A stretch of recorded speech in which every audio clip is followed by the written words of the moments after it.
Hello world, welcome back to another Astral Sorcery tutorial where we are going to be covering the Constellation section of the Astral Tome. Before we begin, I would just like to say if this video helps you out in any way, shape or form, please leave a like and subscribe. Now if you missed the previous tutorial, I highly recommend you go check it out where we covered the attunement section of the book, but now we're going to be going into Constellations, the very next section which we unlock, which is a bit smaller than the previous section, but a lot of interesting stuff. And the first thing we're going to work on is this here, the Starlight Infusion Altar. And for that, it's going to require the Starlight Infuser itself.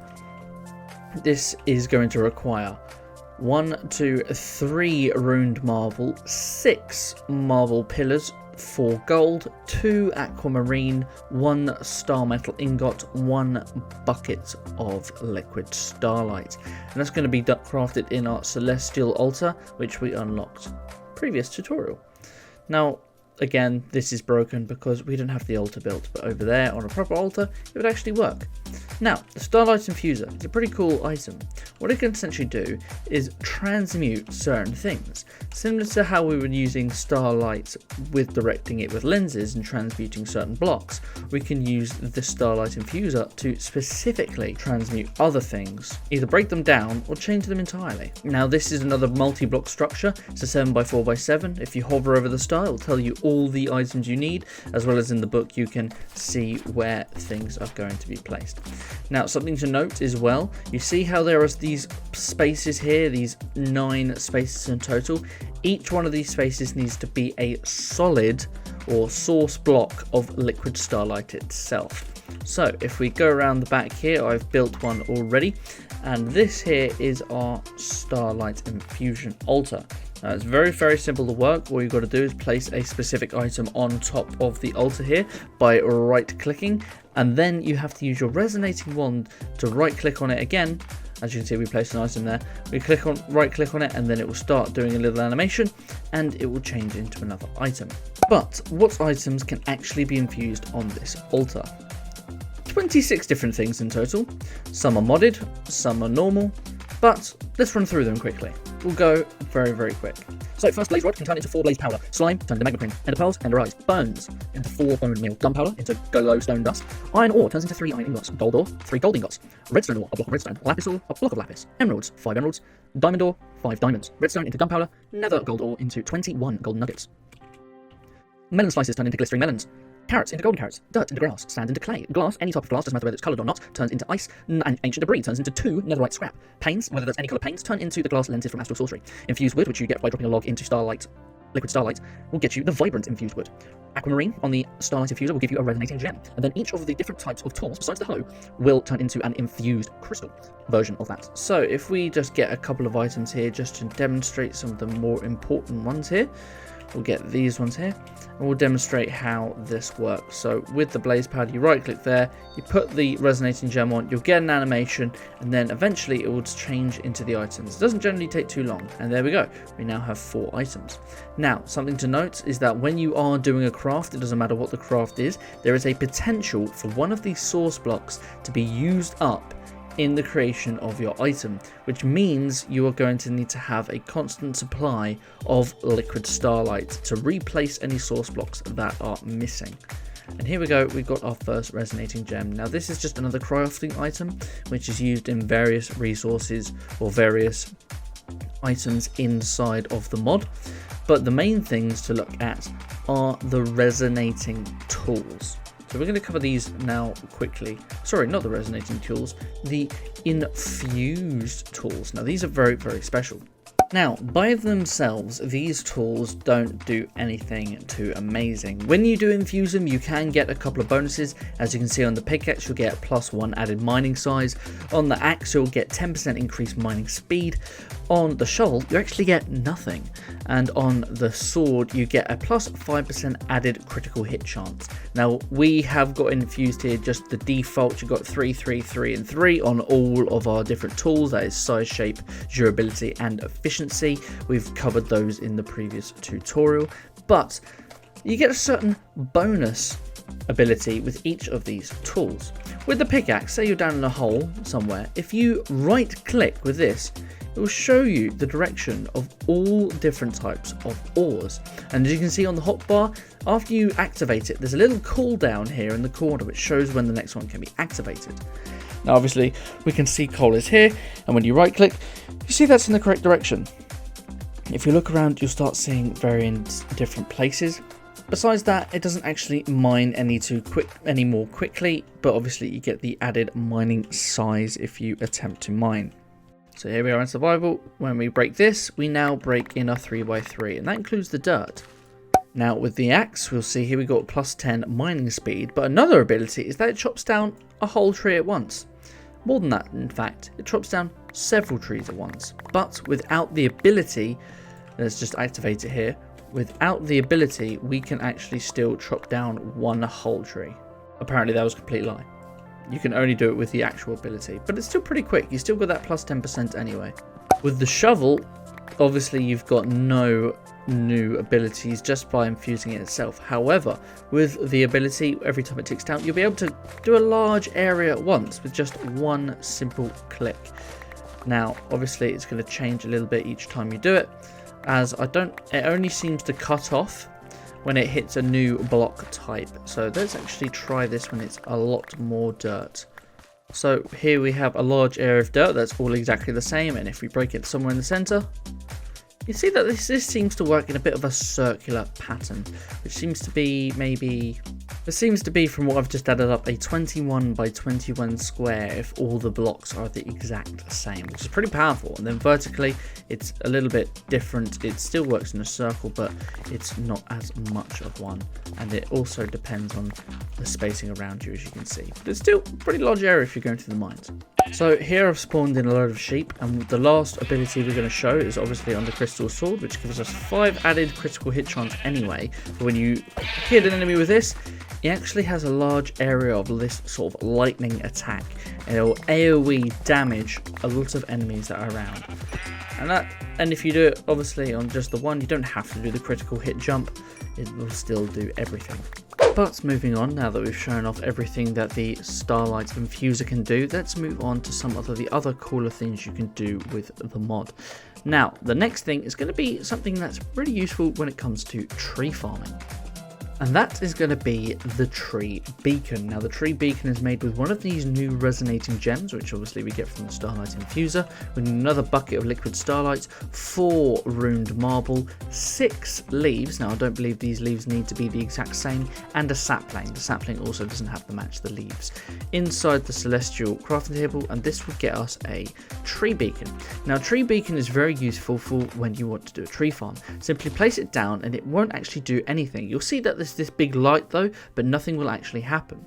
And if you place some saplings around, again nothing will happen. In order to actually activate this, you have to actually spawn the tree in by using bone meal to speed up the process. But what's going to happen is that instead of actually having the tree grow, it's going to make it into a bit of a ghost.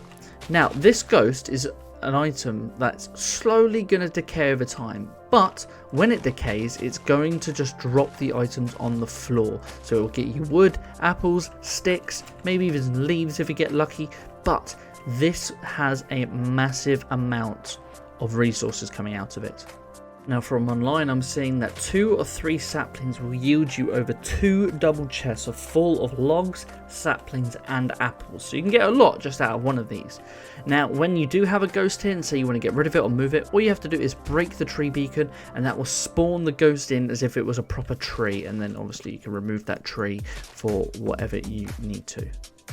Since the ghost tree only drops things on the floor, I highly recommend using some sort of void hopper or suction hopper if you have a mod like that is installed in order to collect all the resources, or just cover the ground in a massive array of hoppers just like you would in vanilla in order to catch everything up. Next is going to be the Crystal Prism. Now this is going to require 2 resonating gems, 2 gold ingots, 2 star dust, 1 rock crystal, 4 glass panes, 2 glass lenses, 2 engraved infused wood, and 4 runed marble, again inside the Celestial Altar here. And this is going to give us, obviously, the Crystal Prism. Now the Crystal Prism is pretty powerful, as what it does is, with how lenses would transfer starlight one to another, what it could do is transfer one to another. The Crystal Prism acts like a bit of a splitter or a manifold. When you shine starlight into it, you can then choose where to send light afterwards, and it doesn't just work in all 4 directions. From my testing, you can put up nearly an infinite amount of starlight lines in any direction around the Crystal Prism. However, eventually, when you have so many splits, depending on the source and depending on what you're using each line for, every time you split this, the intensity or the power of each starlight beam will be decreased. And we're going to show this in action inside in a moment. But the next thing we're actually going to show is lenses, not just regular lenses, which we use over here on our spectral relays in order to give our Celestial Altar, or whatever altar you have at this stage, more power. Instead, these ones are going to be a little bit coloured. Now, starting from right to left, we're going to go over what each of these lenses are and how they work. Starting with the spectral lens, this will allow light to pass through walls. This is the starlight that you put through both prisms and lenses. Now, this is created through the Celestial Altar. This is going to require 4 star dust, 2 illumination powder, 1 lens, and 2 resonating gems. Next we've got is the push lens. This will push both items and mobs that are in front of its rays. Now this is created with 4 glowstone, 2 aquamarine, 2 feathers, and 1 lens. Next we have the regeneration lens. This is going to heal mobs and players and is crafted using 2 aquamarine, 1 diamond, 2 star dust, a ghast tear, and 1 glassed lens. I think you're probably seeing a pattern with the amount of glass lenses you actually need. The damage lens will next hurt mobs and players that stand in front of its light. Now this is created with 4 iron ingots, 2 flint, 2 aquamarine, 1 diamond, and 1 lens. Next is the growth lens. This is going to speed up the tick rate of crops that grow anything that's in front of its light. Now this is created with 2 carrots, 2 sugarcane, 2 of any sorts of seed, 5 different aquamarine, 5 aquamarine, and 1 lens. Next we have the break lens. This is going to break any blocks that are in front of its path, and this is created with an iron pickaxe, 2 gold, 2 aquamarine, 1 diamond, and 1 lens. And lastly but not least, we have the ignition lens. This will smelt items and blocks that are directly in its light, and this is created with 8 blaze powder, 2 aquamarine, and 1 lens. Now, so here I've set up all of the lenses on other lenses. Now, in order to actually place these lenses down, you're going to need a regular lens, and then you just simply take your glass colored lens and right click it on top of it, and it will sort of attach to it or mask over it or something. And this can actually be done over the prisms and then cells. So if we place down a prism here and you wanted to split the ignition lens in multiple directions, you can actually put it on the prism. However, something to note is that if you send the light to another lens, after that second lens, it will go back to just being regular plain old starlight. It's basically only good for 1 use.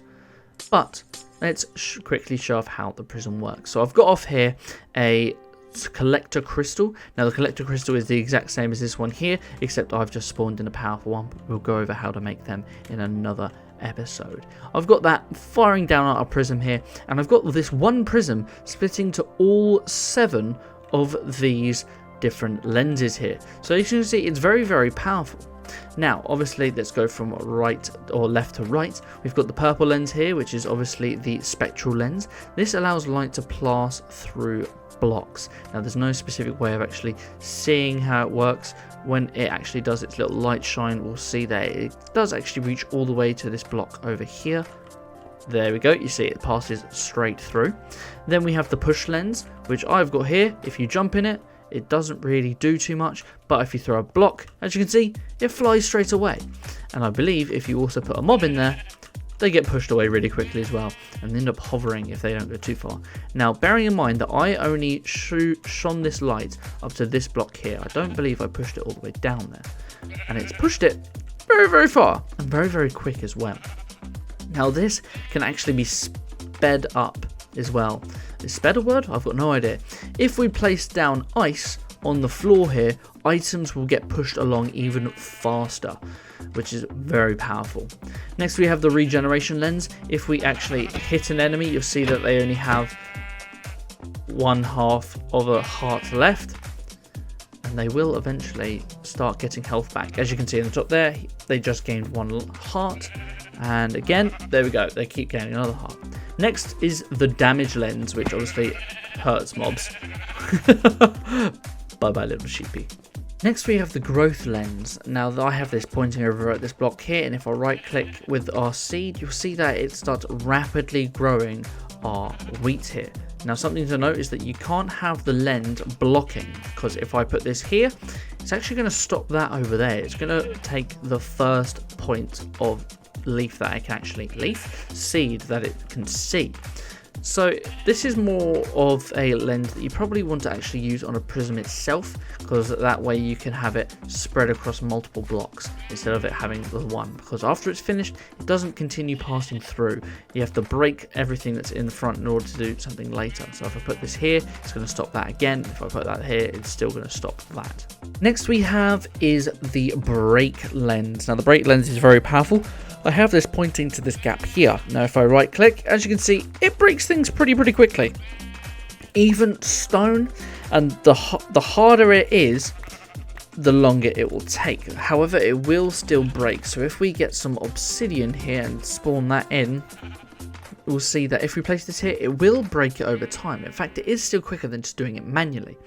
Now, the difference between the break lens and the growth lens is how obviously this is breaking what's in front of it. So once this breaks, we'll show that when we place a block in front of it, it's going to break that first and then move its way down. So I actually sent it only to work here, but it will break everything in between as well. And this seems to take a really long time. There we go, it finally broke. It definitely isn't quicker than just doing it with a diamond pickaxe, but it will eventually go. But if we place this in front, as you can see, it breaks the first, then the next, then the next. It's very powerful. If you wanted to have some sort of auto placer, this will be a very good way to mine up resources. And finally, we have the Ignite lens. Now the Ignite lens, as you can see, it's already worked here. Similar to how the growth lens works and the break lens works. Well, in fact, any lens. If you start blocking it, it will do the first thing it can in front of it. Besides the break lens, it won't just keep going. But whatever block you place down in front of the ignition lens, it will actually smelt it if it is possible. So as you can see here, we'll do it with the stone and it turns into smooth stone. But as well as this, you can actually use it to cook food. So if you throw a bit of food in front of it, it will cook it for you. Very handy. Now the only thing I haven't tested here is trying it with an ore. So let's try that. If I place that in front, it actually does cook the ore. So this is a good way of doing some sort of auto smelter. If you had some sort of dropper system in front of this, it would cook things very quickly. Or say you wanted a load of smooth stone, but didn't want to cook all of it in a furnace and waste all your coal, you could place this up, have a load of these different blocks, and then you could also have the breaker in order to break it for you, to make something sort of automated smelting and breaking. Now things the ignition lens doesn't do, I don't believe. I'm completely wrong. It also sets mobs on fire. There you go, you got 2 damage ones, and of course that cooks the meat for you as well. Now just to show again that how the lens work on the prism, first we'll select our collector crystal and then down to the collector crystal. Now similarly where you had to unselect and deselect, every time you want to select a new area, you do have to right click and then right click somewhere else. Or maybe I'm wrong. Let's just do that. There we go. We've linked it to all these blocks, but as you can see, it gets slower and slower each and every single time. So let's test something here. If I were to place all of these down, is it going to break or smelt each one first? It's going to be about 50-50. In fact, it's smelting them all first. No iron ore is getting on the floor here. And in fact, that has turned into star metal. Now, I think this turned into star metal simply because Starlight can turn iron ore into star metal. So maybe if you do it with iron ore itself, you'll get a bit of both depending on what it is. But this is happening really, really quickly. But moving on now to the lower half of the constellation section, we're going to know how to make these brand new crystals. These are celestial crystals. They're very, very similar to our regular rock crystals. They're basically a more powerful version. So let's go first how you actually craft them. You're going to need three things. One is liquid starlight, and you're just going to need that in a hole, similarly of how we were adding two rock crystals together and fusing the two to make our own properties. We do the same when it comes to making these celestial crystals. So if you get one rock crystal and one stardust, throw them both together in a pool of liquid starlight. You'll see we'll get some particle effects, and eventually it will turn into a celestial cluster. Now, this cluster is going to grow over time. It can take a bit of time. It's almost completely random. However, it will accelerate when you're in the night. But eventually this is going to get used up and turn into our cluster. Now, when these clusters grow, there are 5 different stages of growth, and you can see these visually. We've got where we got 1, 2, 3, 4, and 5 here. And as you can see, this has now grown and it's at stage 1. But just to demonstrate how each of these look on the floor, let's go here. We've got stage 1, 2, 3, 4, and 5. As you can see, when it's really, really tall and you've got these very tall stone blocks around it, that is when you are clear to actually mine your crystal cluster. If you mine it earlier than that, you will lose the rock crystal, but I believe you will get your stardust in return. So if we demonstrate here, if we do the tier 4, we get just 2 stardust. We still get a gain of stardust, but obviously we lose rock crystals. Get another 2 there, just 1 there, and nothing for stage 1. But if we get a stage 5, we'll get ourselves 2 stardust as well as our celestial crystal. Now, similarly to rock crystals, how you can see you've got all these different properties. The only difference between rock crystals and celestial crystals is that instead of holding only 7 properties, the celestial crystal can actually hold 10. So you can get even more out of each celestial crystal. Now, the only difference between the celestial crystals and the rock crystals is that as the rock crystals can hold 7 different properties, that being something like size, ritual range, tool efficiency, anything like that.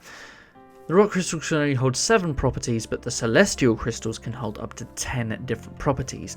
And what you can use with these as well is you can in the luminescence crafting table, but I believe you probably can do them in the higher tier ones, is make the rock crystals themselves. So if you want to have even more powerful crystal tools, now is how you can do it. With 10 different on each, you can get some very powerful things. And then if you infuse it as well to get some of those added bonuses, as well as the extra abilities, you'll have probably some of the best tools you'll probably have in the mod pack. Now, last for today, we are going to be showing the Iridescent Altar. We won't be going how to make collector crystals today, as you need attuned crystals, and we have not yet covered how to actually use the attunement altar as of yet. Some of these other things also require various things we have not yet covered that are previous in the mod. We're waiting for those as we want to get all the different constellations first. So, the Iridescent Altar, if we look inside the Celestial Altar, this is how we make it here. It requires 4 sooty marble, 1, 2, 3, 4, 8 different runed marble, 4 of the resonating gems, 1 lens, and 1 Celestial Altar. So you have to do pretty much everything we've covered today in order to make the Iridescent Altar. Obviously, we're doing it at night time as needed with our spectral relays. We right click on here and we'll start getting our brand new effect. Now, the exact same way as with every other altar, we're going to have to make a brand new structure. So this might take quite a while, so let's just cover our new structure now. This is going to be an 11 by 6 by an 11 structure. You hover over the star, it tells you everything you need. This one is rather large. And there we go, your vision is expanded. You learned more about Radiance. Radiance is, I believe, our final section of the entire mod pack, but we'll be going over them at a different time. But for now, let us make this brand new altar. And here is our final altar. This is the Iridescent Altar. Luckily for the upgrade, it's pretty much just adding up this top canopy area, nothing on the bottom. And as you can see, we've got a brand new window. We have now a full 5x5 crafting area, but as well as we have a little thing here, which is very similar to the telescope, if you may have noticed. And you can't draw in here or anything like that, but we do have another slot where things are going to get very, very interesting. And that is going to be everything for today. If this video helped you out in any way, shape or form, please leave a like and subscribe. It really helps me out. And ring that bell, as the next tutorial is going to be all about the attunement table, how to attune ourselves as well as other things. It's going to be a fun one, so stay tuned. And until next time, guys, take care.